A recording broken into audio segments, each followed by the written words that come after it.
Welcome to Man Does Tech, where I solve the problems you didn't even know you had. In this video, I will explain how to use Apple CarPlay on your Genesis GV70. First, locate the USB data port in your vehicle, typically found in the center console. Use a certified Lightning cable to connect your iPhone to this port.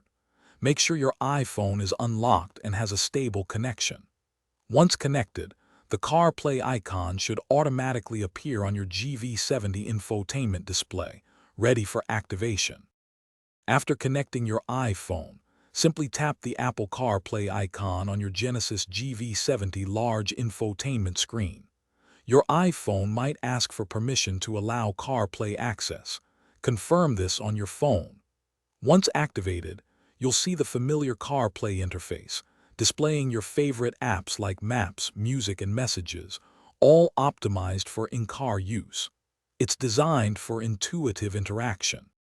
With CarPlay active, you can easily access navigation apps for turn-by-turn directions, stream music, or make calls. For a truly hands-free experience, press the voice command button on your steering wheel to activate Siri. You can then ask Siri to play a specific song, get directions, or send a text message, keeping your focus on the road. If you encounter issues, first try using a different, high-quality USB cable, as some cables only support charging.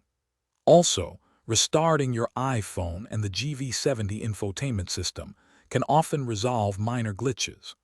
Always ensure your iPhone is running the latest iOS software for optimal compatibility and performance with your Genesis GV70 Apple CarPlay system.